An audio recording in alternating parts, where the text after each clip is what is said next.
Hello students, welcome to the newspaper reading series excellence with editorials. आज का जो editorial article रहेगा वो थोड़ा लीगल लैंग्वेज के इर्द गिर्द घूमेगा। रूल, लॉ, गाइडलाइन, ऐसे शब्द हमको ज़्यादा सुनने को मिलेंगे। और जो कीवर्ड रहेगा आज के आर्टिकल का वो ये सरोगेट वर्ड रहेगा। तो आर्टिकल पढ़ेंगे, एंड में 8-10 एरर्स करेंगे इसी लैंग्वेज पे, जिससे कि हम इसी लैंग्वेज में ग्रामेटिकल मिस्टेक्स ढूंढने में सक्षम हो सके। टाइटल है is Vimal Elaichi ad surrogate advertising. Surrogate, अब सरोगेट का मतलब समझना है तो रिप्लेसमेंट, सब्सटीट्यूट। क्या विमल एलआईची का एड जो है वो एक रिप्लेसमेंट एडवर्टाइजिंग है? अच्छा, सरोगेट को आसान करते हैं। जैसे आपके टीचर नहीं आए और उनकी जगह कोई सरोगेट टीचर आए तो वो रिप्लेसमेंट टीचर को हम सरोगेट टीचर बोलेंगे। सरोगेट मदर्स होती हैं आजकल, जो कपल कंसीव नहीं कर पाते तो वो क्या करते हैं, वो और किसी महिला की मदद लेते हैं बच्चा पैदा करवाने के लिए। सरोगेट मदर्स बोला जाता है उनको। तो क्या विमल एलआईची का एड जो है सरोगेट एडवर्टाइजिंग है, इस पे बात करेंगे। Maharashtra food and drug administration FDA issued, Maharashtra के एफडीए ने इशू किया, वर्ब की सेकंड फॉर्म पास्ट टेंस। क्या इशू किया? शो कोज नोटिस, कारण बताओ नोटिस इशू करा to Hindi cinema actors, Hindi cinema actors को, जो कि है शाहरुख खान, अजय देवगन और टाइगर श्रॉफ। और ये उन्होंने करा लास्ट वीक, पास्ट में चल रही है बात। थोड़ा सा पेन का फॉन्ट ठीक करेंगे। यस, अलेजिंग, एलेज जब हम करते हैं, हम इल्जाम लगाते हैं, हालांकि वो इल्जाम अभी सिद्ध नहीं हो सकते, उसके लिए कानूनी कार्रवाई होगी, लेकिन इल्जाम लगाते हुए, एलेज करने के लिए और वर्ड्स भी हमारे पास, अक्यूज, एजर्ट। ये इल्जाम लगाते हुए that there advertisement for Vimal Elaichi, की उनका जो एडवर्टीजमेंट है विमेल एलआईची के लिए, amounts to, is equivalent to, बराबर है, इक्वल्स, वो बिल्कुल बराबर है, किस चीज के बराबर है? सरोगेट एडवर्टाइजिंग फॉर विमल पान मसाला। विमल इलायची का जो आप ऐड कर रहे हैं वो बराबर है किसके? ऐड करने के, पान मसाले के। ये बात उन पे इल्जाम लगाई गई है। Surrogate advertising is a form of marketing used to promote products banned और limited from advertising under government regulations. ये इसकी डेफिनेशन होगी। सरोगेट एडवर्टाइजिंग रूप है किसका? मार्केटिंग का, जो इस्तेमाल की जाती है प्रमोट करने के लिए, बढ़ावा देने के लिए प्रोडक्ट्स को जो प्रतिबंधित है, बैंड है, या लिमिटेड एडवर्टीजमेंट उन पे हो सकता है गवर्नमेंट रेगुलेशंस के तहत। आपने देखा होगा अल्कोहल का, तंबाकू का, पान मसाला, सिगरेट्स, इनके ऐड नहीं आते टीवी पे, इन पे प्रतिबंध लगा होता है। और वो बता भी रहे, देखो, जैसे अल्कोहल, टबैको एंड पान मसाला। बाय प्रमोटिंग, अब होता क्या है सरोगेट मार्केटिंग में, वो देखो, bye promoting another product under the exact same brand name, किसी और प्रोडक्ट को प्रमोट करके उसी ब्रांड नेम के साथ, उसी लोगो के साथ, लोगो का चिन्ह पहचान, या उसी विजुअल स्टाइल के साथ, यानी दिखने में बिल्कुल वैसा, टू इंश्योर ब्रांड अवेयरनेस, जिससे कि ब्रांड की जागरूकता बढ़े, किसमें? कंज्यूमर के माइंड्स में। आपने देखा होगा सोडे का ऐड आता है, लेकिन वो सोडे का जो नाम होता है वो किसी विस्की का नाम भी होता है, अल्कोहल का नाम भी होता है, ठीक है। जैसे विमल इलायची का ऐड हो रहा है, लेकिन वो पान मसाला भी आता है उसका उसी नाम से। तो होता क्या है कि ब्रांड इस तरीके से मार्केटिंग की जाती है कि एसोसिएशन बन जाता है कंज्यूमर के दिमाग में कि विमल की इलायची भी आती है और उसका पान मसाला भी आता है। तो जो एफडीए ने बोला एक्टर्स को कि आप प्रचार तो इलायची का कर रहे हो, लेकिन क्या हो रहा है कि इट अमाउंट्स टू, ये हमने पेयर पढ़ा, इट इज इक्विवेलेंट टू, ये बिल्कुल बराबर है कि आप पान मसाला का ही ऐड कर रहे हो।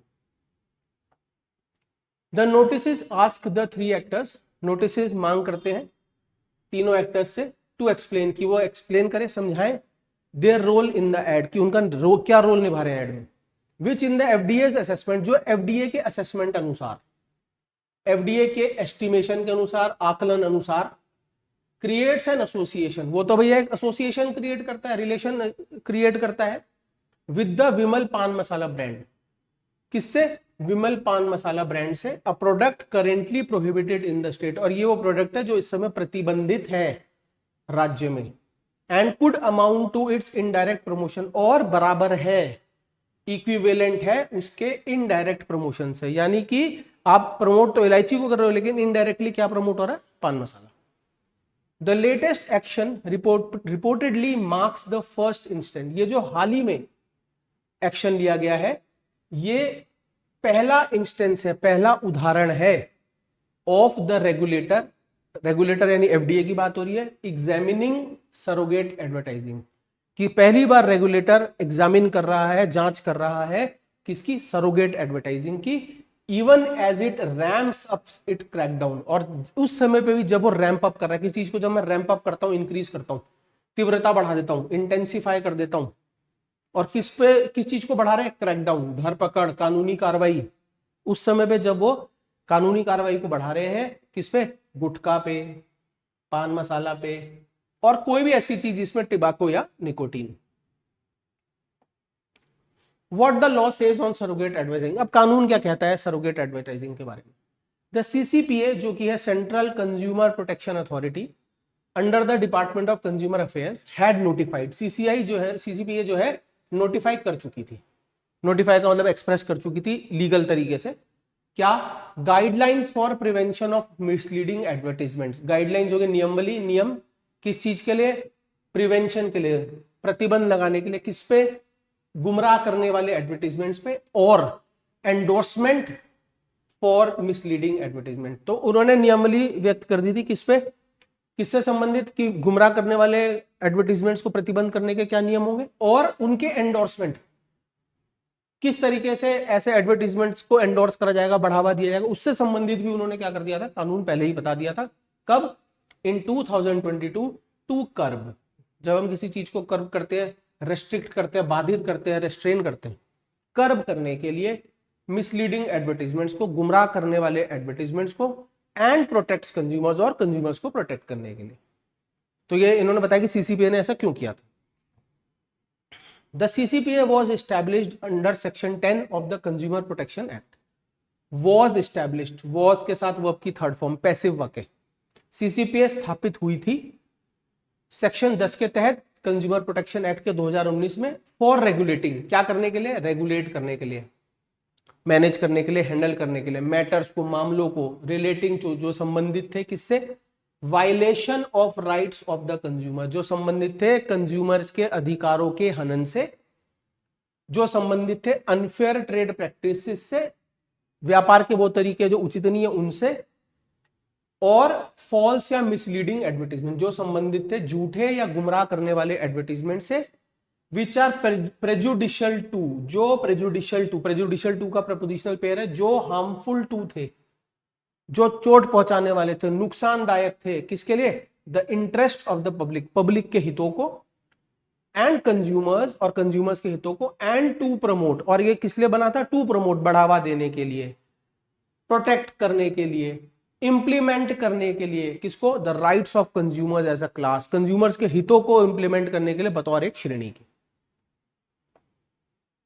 Under section 220 subsection 28 of the consumer protection act 2019, तो section 2 subsection 28 of consumer protection act 2019 के तहत मिसलीडिंग एडवर्टीजमेंट, गुमराह करने वाले एडवर्टीजमेंट इज डिफाइंड, इसको परिभाषित किया जाता है in relation to any product और सर्विस, किसी भी प्रोडक्ट या सर्विस से संबंधित ये एडवर्टीजमेंट क्या होगा, या तो फॉल्सली डिस्क्राइब्स सच प्रोडक्ट, या तो झूठे ढंग से इस प्रोडक्ट को डिस्क्राइब करेगा, या सर्विस को, सेवा भी हो सकती है कोई। दूसरा, गिव्स अ फॉल्स गारंटी, झूठी गारंटी देता होगा, या तो, या इज लाइकली टू मिसलीड, या संभावना ही होगी कि गुमराह करेगा कंज्यूमर्स को, किसके संबंधित, नेचर क्या है इस सब्सटेंस का, नेचर मतलब उसके फीचर्स, मात्रा, गुणवत्ता, इससे संबंधित अगर कोई ऐड क्या करेगा, मिसलीड करेगा, तो वहां पर भी ये डेफिनेशन लागू हो जाएगी। तीसरा, किसको बोला जा सकता है misleading advertisement, conveys N express और इंप्लाइड रिप्रेजेंटेशन, जो आप तक पहुंचाता है एक इंप्लाइड रिप्रेजेंटेशन, कोई भी चीज इंप्लाइड है ना, वो अंडरस्टूड है, उसके लिए बहुत एक्सप्लेनेशन करने की जरूरत नहीं है। जैसे अब यहां पर देखो ना, सोडे का ऐड किया लेकिन आपको समझ आ रहा है ये तो अल्कोहल का ऐड है, इलायची का ऐड किया लेकिन आपको समझ आ रहा है ये तो पान मसाले का ऐड, तो इसको इंप्लाइड रिप्रेजेंटेशन बोलते हैं। Which if made by the manufacturer, जो अगर किया जाता है मैन्युफैक्चरर के द्वारा, बेचने वाले सेलर के द्वारा, सेवा प्रोवाइड करने वाले के द्वारा, thereof would constitute an unfair trade practice, इसे माना जाएगा एक अनफेयर ट्रेड प्रैक्टिस, यानी कि व्यापार करने का अनुचित तरीका। और चौथी, डेलिबरेटली कंसील्स, अगर जानबूझ के डेलिबरेटली अगर जानबूझ के छुपाया जाता है किसी इंपॉर्टेंट इंफॉर्मेशन को, उसको भी मिसलीडिंग एडवर्टीजमेंट माना जाएगा। तो मिसलीडिंग एडवर्टीजमेंट होने के लिए 4 कंडीशन हमारे सामने आ गई। The guidelines also have provision, guidelines में प्रावधान है पर्टेनिंग टू का मतलब रिलेटिंग टू, संबंधित है किससे, डिस्क्लेमर्स। आपने देखा होगा फिल्म शुरू होती है, अस्वीकरण लिखा जाता है पहले कि इस फिल्म के सभी पात्र काल्पनिक है, हमारा इससे कोई लेना देना नहीं है। तो इन प्रोडक्ट्स पे भी डिस्क्लेमर होता है। तो डिस्क्लेमर के लिए गाइडलाइंस है एडवर्टीजमेंट्स में, जो किससे संबंधित है कि क्या मटेरियल इंफॉर्मेशन दी जाएगी, क्या इंपॉर्टेंट जानकारी दी जाएगी, language in which it is publish, क्या भाषा में पब्लिश होगी, द फॉन्ट साइज, किस फॉन्ट में लिखा जाएगा, छोटा फॉन्ट होगा, बड़ा फॉन्ट होगा, डार्क होगा, लाइट होगा। तो ये सारी चीजें मतलब नियम डिस्क्लेमर तक के बने हुए हैं। सिमिलरली इसी तरीके से क्लियर गाइडलाइंस आर लेड, स्पष्ट गाइडलाइंस है किसके लिए, for the duties of the manufacturer, की उत्पादन करने वाला जो मैन्युफैक्चरर उसके क्या ड्यूटीज है, सेवा देने वाला सर्विस प्रोवाइडर की क्या ड्यूटी है, एडवर्टाइजर की क्या ड्यूटी है, एडवर्टाइजिंग एजेंसी की क्या ड्यूटी है, और ड्यू डिलीजेंस, बहुत इंपॉर्टेंट टर्म है, due diligence to be carried out before endorsing the others. Due diligence का मतलब कोई भी काम करने से पहले इन्वेस्टिगेट करना, एग्जामिन करना, जांच करना ढंग से, और फिर उससे संबंधित निर्णय लेने को हम बोलते हैं ड्यू डिलीजेंस। तो इससे संबंधित भी जो है पूरी नियमावली है कि किस प्रकार से ड्यू डिलीजेंस करा जाएगा, ये सारा एफडीए ने डिफाइन कर रखा है। Penalties for violating the guidelines are also clearly outlined. Penalty हो गई एक तरीके से पनिशमेंट, जो कि मॉनेटरी होती है, ज्यादातर पैसों में होती है। पेनल्टी भी जो वायलेट करने के लिए है इन गाइडलाइंस को, वो भी अच्छे से स्पष्ट करी हुई है। CCPA can impose a penalty of up to ₹10 lakh on manufacturer. CCPA penalty लगा सकता है 10 लाख रुपए की मैन्युफैक्चरर पे जो प्रोडक्ट बनाता है, एडवर्टाइजर पे जो एडवर्टाइज करता है, एंडोर्सर इस केस में हमारे हीरो गए जो सपोर्ट कर रहे हैं, for any misleading advertisement, for subsequent contravention, subsequent का मतलब फॉलोइंग, उसके बाद, कॉन्ट्रावेंशन का मतलब वायलेशन, हनन, नियम तोड़ना, उसके बाद भी अगर नियम तोड़ा जाता है, सीसीपीए में इंपोज अ पेनल्टी, ऐसे में सीसीपीए इंपोज कर सकता है, थोप सकता है, लगा सकता है पेनल्टी 50 लाख रुपए तक की। CCPA can prohibit the endorser, CCPA प्रतिबंधित कर सकता है एंडोर्सर इस केस में हमारे हीरोज, उनको ऑफ अ मिसलीडिंग एडवर्टीजमेंट के एंडोर्सर्स को from making any endorsement up to 1 year, 1 साल तक वो उनको प्रतिबंधित कर सकता है कि अब आप कोई और एंडोर्समेंट नहीं कर सकते। एंड फॉर सब्सिक्वेंट कॉन्ट्रावेंशन, और उसके बाद भी अगर नियम तोड़े जाते हैं, सब्सिक्वेंट हो गया, फॉलोइंग कॉन्ट्रावेंशन मतलब वायलेशन, उसके बाद भी अगर नियम तोड़े जाते हैं तो prohibition can extend up to 3 years, 3 साल तक ये प्रतिबंध लागू हो सकता है। ठीक है, तो आर्टिकल तो हो गया स्टूडेंट्स, थोड़ी सी लॉ लीगल लैंग्वेज हमारे दिमाग में बैठी। अब इस पे कुछ एरर्स करते हैं, 10 सेंटेंस है, 10 एरर्स। और क्या है कि अब हर तरीके का एरर तो 10 सेंटेंस में इंक्लूड करना मुश्किल होता है, तो इसमें हमने जो आधार बनाया ना, आर्टिकल, एडवर्ब्स, इनके एरर्स को हम थोड़ा सा देखेंगे। तो पहला सेंटेंस है हमारा, the government has launched an ambitious programme. अब मान लीजिए आप स्टूडेंट है तो आपको नहीं पता ना कि आर्टिकल्स का क्वेश्चन हो, तो मैंने बताया, तो आपको प्रोसेस से चलना है। सबसे पहले आपने ये चेक करा कि हैज के साथ वर्ब की थर्ड फॉर्म होनी चाहिए, गवर्नमेंट के लिए हैज यूज हुआ, ठीक हो रखा है। सरकार ने लॉन्च किया है, क्या लॉन्च किया है, एक एम्बिशियस प्रोग्राम हमारा काउंटेबल नाउन हो गया, उसके लिए आर्टिकल यूज होना है। एम्बिशियस में ए आवाज आई, ए आवाज यानी यहाँ पर वोवल साउंड आ रही है, तो अ नहीं, एन एम्बिशियस प्रोग्राम। सरकार ने लॉन्च किया है एक एम्बिशियस प्रोग्राम टू कर्ब, सीमित करने के लिए, बाधित करने के लिए वायलेशंस को जो सेक्टर में हो रही है। अगला, द सब्सिक्वेंट असेसमेंट रिवील्ड, बाद में होने वाली असेसमेंट ने रिवील किया, रिवील्ड को देख लिया, वर्ब की सेकंड फॉर्म है, पास्ट का सेंटेंस है।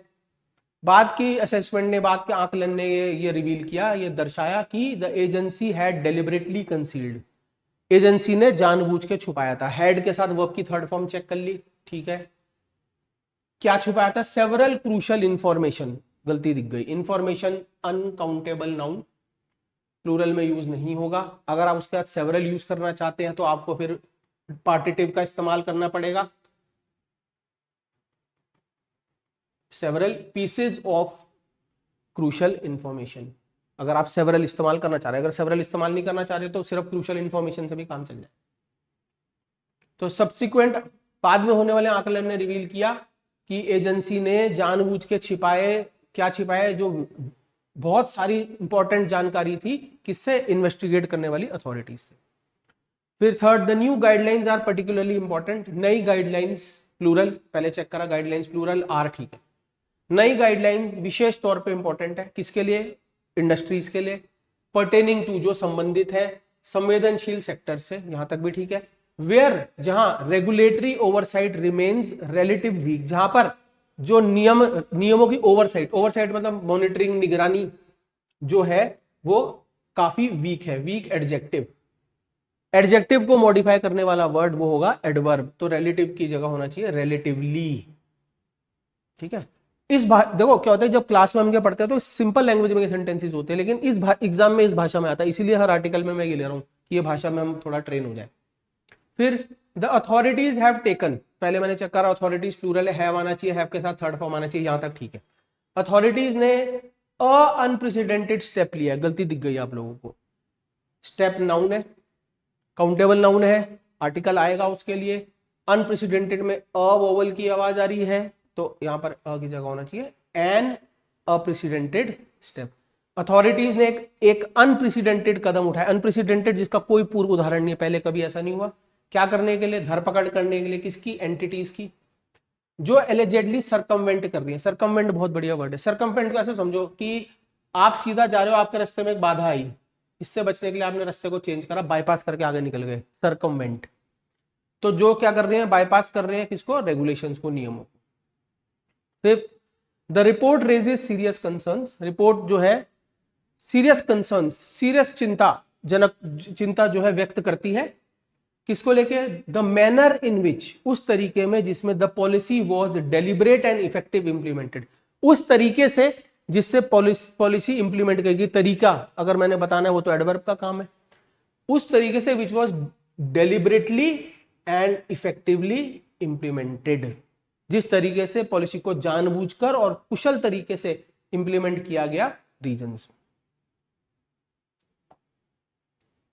Sixth, the minister strongly endorse the proposal, minister ने स्ट्रांगली सपोर्ट करा प्रस्ताव को, describing it as a exceptional effective measure, और डिस्क्राइब करा ऐसे कि ये तो एक एक्सेप्शनली, अब देखो ऐसे देखो, मेजर नाउन, नाउन के लिए एक एडजेक्टिव यूज हुआ, इफेक्टिव, एडजेक्टिव को क्वालिफाई करने वाला वर्ड एडवर्ब। अब ये आर्टिकल लग तो इस मेजर के ले रहा है, लेकिन आवाज किसकी देखेगा, वो जो एडवर्ब उससे पहले आ रहा है। यहां पर ए आवाज आ रही है, वोवल साउंड है, तो अ की जगह एन। तो मंत्री ने स्ट्रांगली एंडोर्स करा प्रस्ताव को और डिस्क्राइब करा उसे कि ये एक्सेप्शनली, एक्स्ट्राऑर्डिनरीली, असामान्य रूप से कुशल तरीका है कर्ब करने का फ्रॉडुलेंट प्रैक्टिसेस को। फ्रॉडुलेंट प्रैक्टिसेस कोई भी जिसमें चोरी हो रही है। Seventh, the allegations if prove true, इल्जाम अगर सत्य सिद्ध होते हैं, could have a prejudicial impact, इसका एक हार्मफुल इफेक्ट हो सकता है, किस पर, क्रेडिबिलिटी पे, विश्वसनीयता पे, किसकी, इस इंस्टीट्यूशन की, एंड इट्स, और उस इंस्टीट्यूशन के, मेरे को एक पॉजेसिव वर्ड चाहिए स्टूडेंट्स, IT अपॉस्ट्रोफी एस, तो मतलब होता है इट इज, इट इज। मेरे को तो एक अधिकार दिखाने वाला वर्ड चाहिए जो होगा सिर्फ इट्स, तो यहां पर इट की जगह, IT अपॉस्ट्रोफी एस की जगह इट्स। तो एलिगेशंस अगर सिद्ध होते हैं तो इसका एक प्रेजुडिशियल इंपैक्ट हो सकता है, हार्मफुल इंपैक्ट हो सकता है, किस पे, विश्वसनीयता पे, किस पे, इंस्टीट्यूशन की, तो इंस्टीट्यूशन के लेके इट्स, उसके आने वाले डिसीजंस में, उसके आने वाले डिसीजन, इट्स यहां पर ये जो इट्स है उसके की वॉइस दे रहा है, उसके आने वाले डिसीजंस के। नेक्स्ट है the authorities are expected, authorities से ये उम्मीद है to ramp up their efforts, कि वो एफर्ट्स को बढ़ाएंगे, टू एंश्योर, ये सुनिश्चित करने के लिए, that the newly introduced regulations, regulation noun, noun के लिए इस्तेमाल हुआ एडजेक्टिव, एडजेक्टिव के लिए इस्तेमाल हुआ एडवर्ब, कि ये जो नए परिचय हुए रेगुलेशंस है are strictly and consistent enforce. अब देखो यहां पर तो ये एडवर्ब सही हो गया कि स्ट्रिक्ट तरीके से और कंसिस्टेंट तरीके से एनफोर्स हो। फिर से बता रहा हूं कैसे, एडवर्ब चाहिए कंसिस्टेंटली, स्ट्रिक्ट तरीके से और कंसिस्टेंट तरीके से एनफोर्स किए जाए पूरे देश में। कंसिस्टेंट मतलब जो रेगुलर, जिसमें कोई ब्रेक ना आए। Ninth, the findings suggest, finding जब क्या होता है, कोई भी रिसर्च होती है उसका जो नतीजा, फाइंडिंग्स ये बात सुझाते हैं that the company had acted deliberately, कि कंपनी ने जानबूझ के ऐसा किया था इन contravention of, very important phrase, in contravention of, in contravention of का मतलब वायलेट करते हुए, नियम तोड़ते हुए, किसका, जो स्टैब्लिश्ड नॉर्म, जो स्थापित नियम थे उनका, बजाय rather than inadvertent violating them, बजाय इनएडवर्टेंट। अब देखो यहां पर भी एक एडवर्ब की रिक्वायरमेंट है, इनएडवर्टेंटली, इनएडवर्टेंटली को समझना तो डेलिबरेटली का ऑपोजिट है, डेलिबरेटली कोई चीज कर रहे हो, जानबूझ के कर रहे हो, इनएडवर्टेंटली कुछ कर रहे हो, जाने अनजाने में कर रहे हो, चाह के नहीं कर रहे हो, वॉलंटरी नहीं कर रहे हो। तो वो क्या बोले कि उन्होंने जानबूझ के स्टैब्लिश्ड नियम तोड़े थे, ना कि इनएडवर्टेंटली वो नियम उनसे टूटे थे। मुश्किल क्वेश्चन है अगर आप रीडिंग नहीं करते हैं, रीडिंग करोगे तो ही दिखेगा वरना नहीं दिखेगा। 10th, conducting a due diligence before approving such proposals, ऐसा प्रस्ताव अप्रूव करने से पहले ड्यू डिलिजेंस करना। अब ड्यू डिलिजेंस मैंने अभी समझाया था थोड़ी देर पहले, एग्जामिन करना, इन्वेस्टिगेट करना, फिर डिसीजन लेना। तो यहां पर स्टूडेंट जो गलती है, ड्यू डिलिजेंस को किसी आर्टिकल की आवश्यकता नहीं है। तो ड्यू डिलिजेंस करना, अप्रूव करने से पहले ऐसे प्रस्तावों को इज एसेंशियल, जरूरी है, पर्टिकुलरली व्हेन, विशेष तौर पे जब द डिसीजंस मे हैव, जब डिसीजन का फार रीचिंग कॉन्सिक्वेंस हो सकता है, बड़ा प्रभाव पड़ सकता है पब्लिक इंटरेस्ट में। ठीक है स्टूडेंट्स, तो मेरे को लग रहा है क्वेश्चन करते ही करते डेलिबरेटली, इनएडवर्टेंटली, फिर प्रेजुडिशियल टू, ये पेयर तो आपको एक आर्टिकल पढ़ के ही जो है यहाँ पर याद होगा और इसका आपको पूरा फायदा होगा। Thank you.